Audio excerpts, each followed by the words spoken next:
Hello and welcome to Conspiracy Boulder. You're not a boulder, you're a rock! Welcome to Conspiracy Boulder News. Sheriff David Clarke is the 64th Sheriff of Milwaukee County, in the state of Wisconsin. Sheriff Clarke is one of the top law enforcement leaders in America today. He is also very outspoken on issues of race relations, crime, Black Lives Matter, criminality, and the right to bear arms, in the U.S. today. He recently addressed the nation at the Republican National Convention and received many rounds of boisterous applause and standing ovations. Many people saw that address. So, instead, here is some of the best of Sheriff Clarke, that you may have missed. Last year, African Americans were shot by police at more than twice the rate of whites. African Americans are arrested at twice the rate of whites. There's a big chunk of our fellow citizenry that feels as if,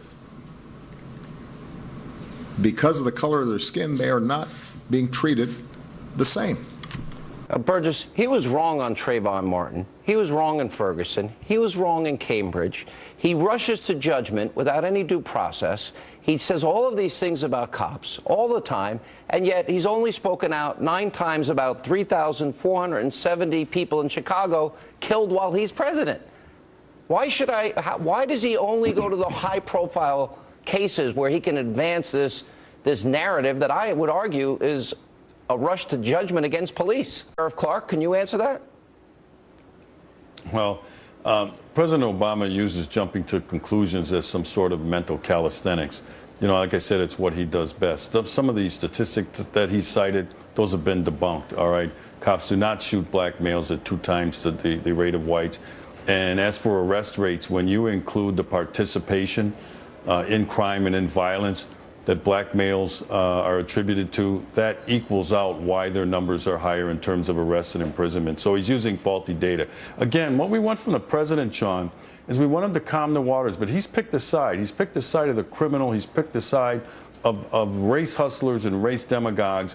And this has been, in my 38 years in law enforcement, the most anti-police president I have ever seen. Wow. We got to take a break. Their message is peace and coming together in the country.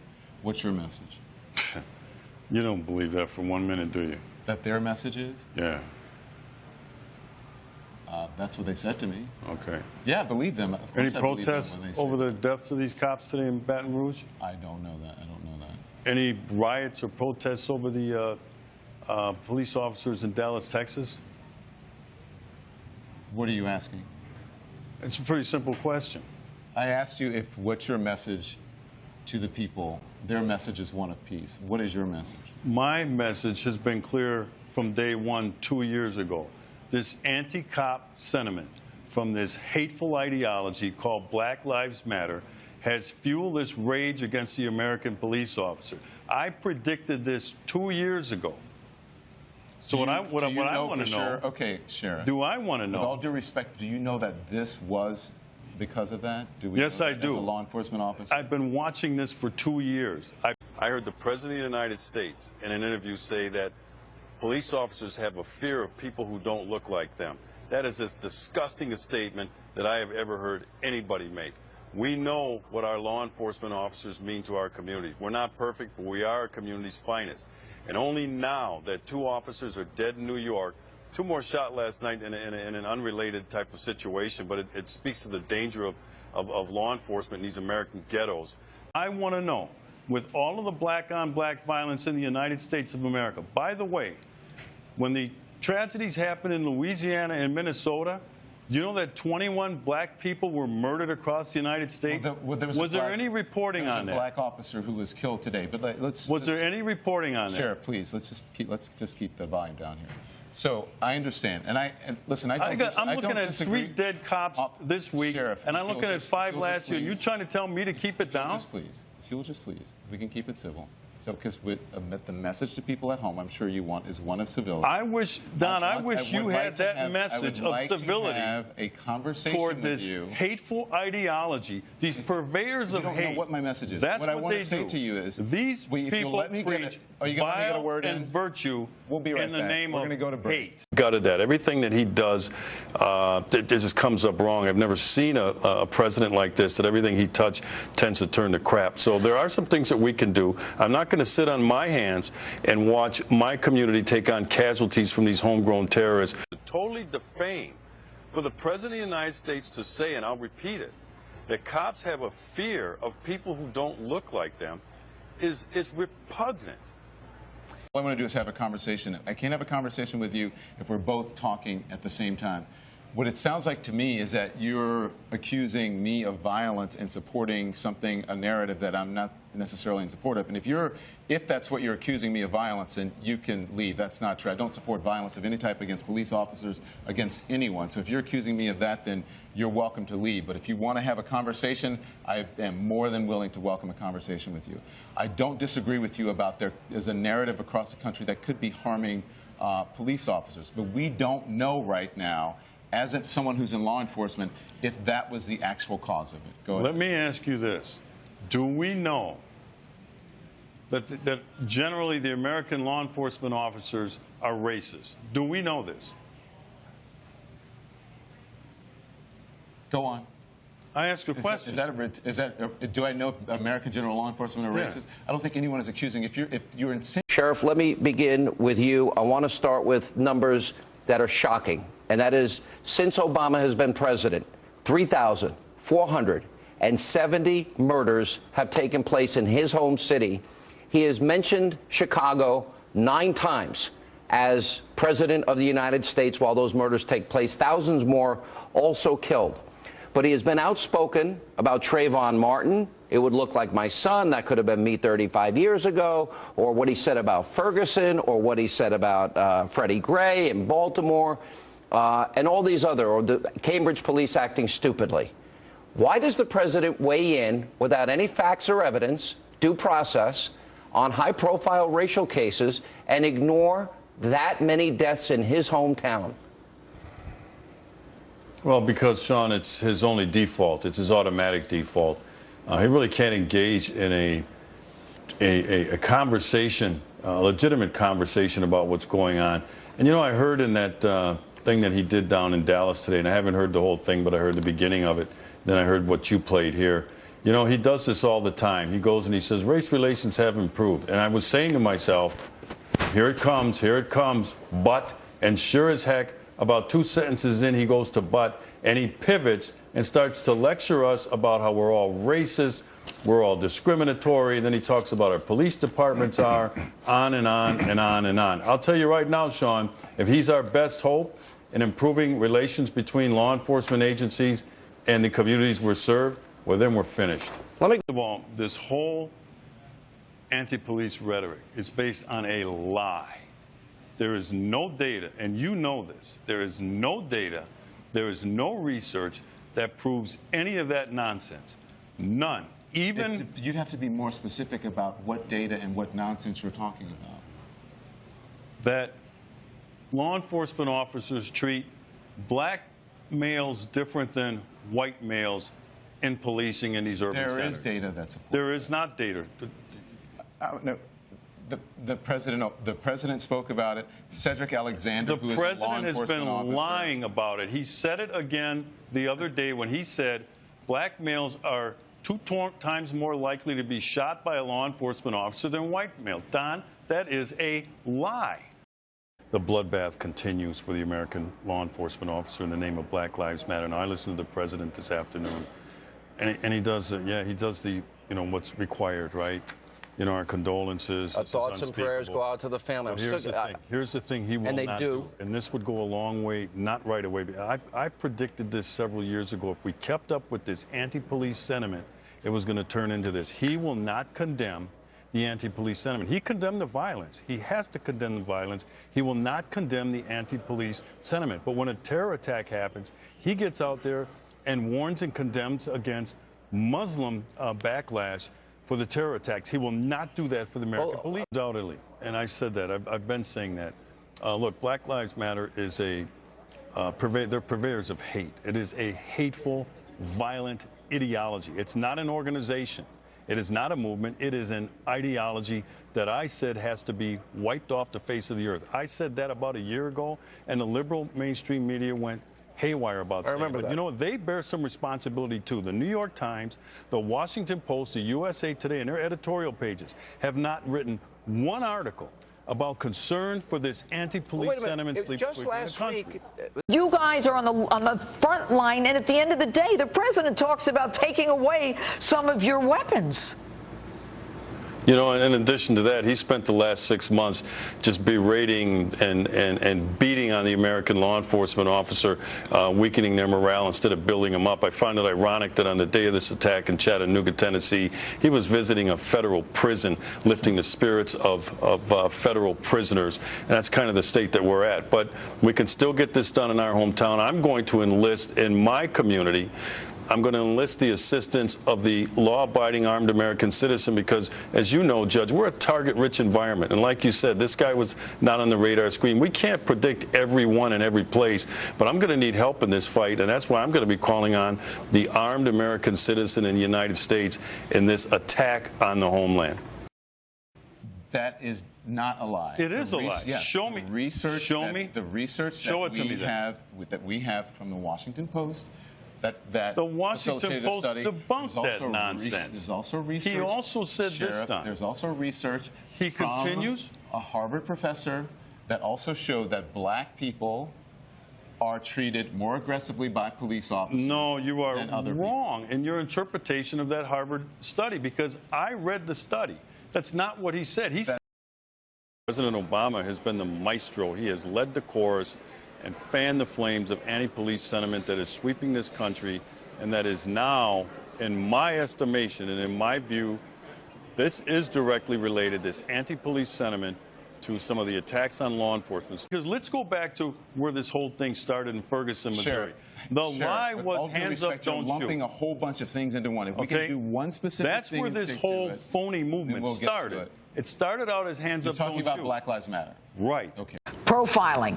Muslim profiling in New York City. They pulled back that terrorism unit that they had. What do you think about kind of monitoring mosques and where some of this might be happening? They say that kind of surveillance is racist or is not appropriate. Well, I don't care about offending people. I care about protecting the American citizen and protecting the homeland. It's a discussion we are going to have in the intelligence community. And regardless of what people out of the White House might be saying, job one is protect the homeland. So if it causes people to get their feeling hurts or whatever, we still have a Constitution in this country, and we can still do it within the Constitution. It's time for the liberal mainstream media, the New York Times editorial board, the CNN, MSNBC, to stop walking on eggshells and giving legitimacy to these rants, to all this false narrative coming out of this Black Lives Matter movement. The report on Black Lives Matter. Do you condemn the anti-police rhetoric coming from this hateful ideology? As a journalist sitting here on television, I don't have to condemn anyone, anything. That is something that you should ask other people around the country. They have to disavow any association with Black Lives Matter. They must denounce. And I'm talking about specifically none of this code language and none of this ambiguous language. They must denounce the anti-cop sentiment spewed by this hateful ideology, Black Lives Matter. Will it end there? It won't end there, but I'll tell you what, that would be a good start. Because like I said, these two, when I say two, Loretta Lynch, and there's others, but you know, they're at the highest offices of the land.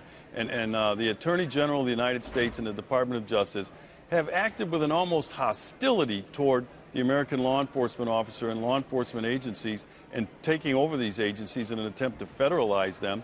And I think that they need to again see the local law enforcement officer as an ally in the pursuit of justice, and that the officer is not the bad guy and the criminal is not the victim. With some, gun control, this, that, and then just, took off. That was irresponsible. Yeah. So Once, you know, the rhetoric I don't think is going to go away, but we need to delegitimize this Black Lives Matter movement. We've had enough of their nonsense. Well, let me start here. First of all, the headline is Black Man Shoots White Defenseless Police Officer. Because I get sick and tired when it's the other way around. When an officer defends his life, they always point out that it's a white officer shooting an unarmed black suspect. I thought I had seen the worst when officers Lou and Ramos, NYPD's finest, were gunned down simply sitting in their cruiser, and now we have this. Look, President Obama has breathed life into this ugly movement, and it is time now for good law-abiding Americans to rise up like they did in Houston around that Chevron station, an outpouring, but it can't just be symbolic. We now have to counter this slime, this filth coming out of these cop haters. Well, Sheriff, a lot of people listening right now will say, no, President Obama shed light on a problem, and that's the way blacks are treated by law enforcement in this country for too long. What's your reaction? That is a lie. President Obama didn't shed light on anything. This is nothing more than an attempt to weaken the institution of policing. If there's anything that needs to be straightened out in this country, it is the subculture that has risen out of the underclass in the American ghetto. Fix the ghetto, and then you'll see a lesser need for assertive police officers or policing in these areas, and then you'll see less confrontation. Stop trying to fix the police, fix the ghetto. So only one group in America, one time, that truly cares about the lives of black people in these urban ghettos, and it's the American police officer who goes down there on a daily basis, puts their life on the line to protect who? Black people. So when you say we just want to have a conversation, let's have a conversation about the black-on-black crime, which kills more black males, which is more of a threat to any black male in the United States than a law enforcement officer. Sheriff. We need not get in an argument about who kills the most. We should stop the killing. Easy access to high-powered weapons is a danger to American security. And it does not make sense to be fighting wars against weapons of mass destruction while you can buy online weapons that can bring down airplanes. It's totally irrational to me in the name of Second Amendment. Reverend Jackson, great to see you.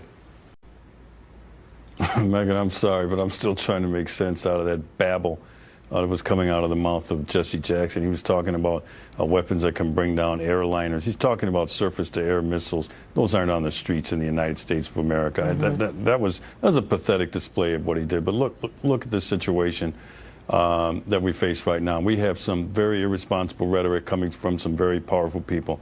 It is time for this nation to stand up with one voice and to condemn and shun this movement called Black Lives Matter. I would like to see the Southern Poverty Law Center place Black Lives Matter alongside those other hate groups that were mentioned, these black nationalist groups, the Black Panther Party, the Nation of Islam. It doesn't mean that those organizations will go away just because they're on that list, but what happens is people start to delegitimize these movements and marginalize them. This movement needs to be marginalized. We have looked at this stuff. We have peeled back the layers. We've looked at the data. We've looked at the research. None of their false narrative about the use of force or about the American police officer can be proved. None of it. But why, zero. how would that, and so it is how time. would that have helped But this? Megan, Because this guy wasn't part of Black Lives Matter. It is time for, he said, according to the chief down there, Chief Brown, he was doing this in the name of Black Lives Matter. He said he wanted to kill white people. The language was a little different. Yes, that's a different conversation. We can walk and chew gum at the same time. There's an issue when it comes to violence. Black on black crime, or it's crime. White people kill white people, tend to kill white people. You know, black people tend to kill black people. Not in the numbers. That's fine, but that's a different conversation. I don't care who white people are killing. That is a different conversation than police brutality, and we're not having that conversation right now. And again, I want to be very clear with you. I condemn all violence of any type, just for the record. Was the situation between Mike Brown and Darren Wilson, was that police brutality?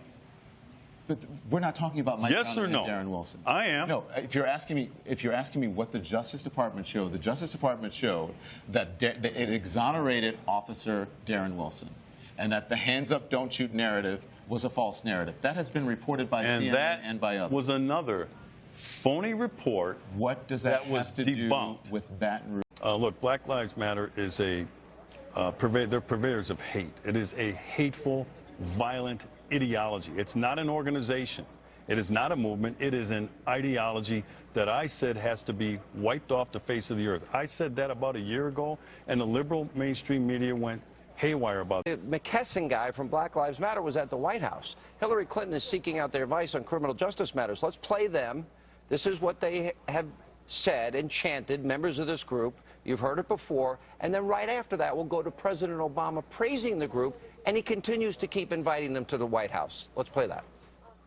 Pigs in a blanket, fry like bacon. Pigs in a blanket, fry like bacon. Pigs in a blanket, fry like bacon. Pigs in a blanket, fry like bacon. Pigs in a blanket, fry like bacon. Pigs in a blanket, fry like bacon.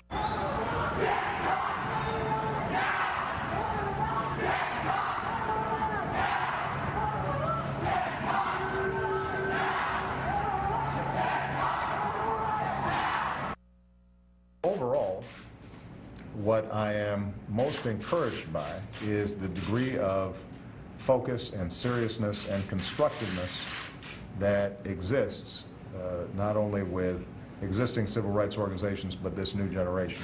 They are some serious young people. I told them that they're much better organizers than I was when I was their age, and I'm confident that they're going to take America to new heights. I'll tell you what, those are the people I fear most. I do not fear the law-abiding gun owner. Neither do I, not at all. Situation. Wisconsin's an open carry. They're looking for a fight. Right, but until this president, Barack Obama, condemns in strong, unambiguous words the anti-police sentiment coming out of Black Lives Matter, until Loretta Lynch does it, until the liberal mainstream media condemns this vicious ideology. Why are you... Joining me now, Milwaukee County Sheriff David Clarke. Sheriff Clarke, good to see you again. And you know, you'd have difficulty understanding that that's the same man who got up there and said that police basically executed Michael Brown without feeling for any threat to their own lives, which was against the evidence, but that's what he told everybody in Ferguson and the world. And now today, after calling the cops cockroaches, and you got to turn on the light to flush them out, he's all praise for law enforcement. Your thoughts? Phony. That's what he is. Al Sharpton's a cartoon. I don't know why the media continues to put a camera and a microphone in front of his face as if he's some because the White House is using him as their point man on race issues. I get that, and I'm not going to engage in hyperbole, but Al Sharpton has created a pathway that has led to the increase in police hatred all across America. He doesn't believe a word of what he said today, neither does anybody else. He does propagate violence, he propagates hate, he's self-serving, and it's about time that America start to turn away from Al Sharpton along with some of these other cop haters that we've heard so much from over the last couple of months. And yet things seem to be going in a different direction for him. As I mentioned, he's a close liaison with the White House. He was their man on the ground in Ferguson and has been talking directly with the president and his top advisors about race in America and the issues we've seen over the past couple of months. In addition, this whole Sony mess where they got hacked, one of the top executives, Amy Pascal, one of the people whose musings about how Barack Obama must love only black films because he happens to be African American, when she did her mea culpa, who did she go to? Al Sharpton. He's now apparently the man people have to go to in order to offer their condolences, their apologies, if they say something racist in this country. Well, he's trying to walk away and distance himself from some of the anti-cop hatred that he's been spewing darn near his whole life, but I'm not going to let him get away with it. He knows what's going on here. He does this for some nefarious intent, for self-serving purposes. But, you're known by the company you keep. And so when I see him shoulder to shoulder with people like Mayor de Blasio, when I see him with Eric Holder, and I see him in the company of the President of the United States, that tells me a lot, because I would question the judgment of anybody in the United States of America that would hold counsel or take advice from Al Sharpton. And yet, all right, because when you take in rates of involvement in violent crime, and crime in general, but violent crime, you're going to see that black males are overrepresented. Yeah. Overrepresented. Yeah. in terms of being involved in violent crime. That's going to mean more arrests. That's going to mean more people going to prison. This stuff has already been debunked. Sheriff, that's a different conversation. Every time you don't don't have a response to something I say, you say it's a different conversation. I don't have a response to you. Is that we're having two different conversations. I'm asking the questions here. You're answering the questions by asking questions about some other subject that we're not discussing. We're talking about this hateful ideology called Black Lives Matter. You said you're not a member. You can't be a member. It's not an organization. There's no structure. That's what you're talking about. Listen, I understand, and it is a hateful ideology. I understand it's a very stressful time for you. These individuals. And Sheriff, we appreciate you coming on. They preach vile and vitriol in the name of virtue. Yeah, thank you, Sheriff. We appreciate it. We understand it's a very tough time for you. We'll be right back. Thank you, Sheriff Clarke. You are a true patriot and an American hero. Conspiracy Boulder News will return after this break.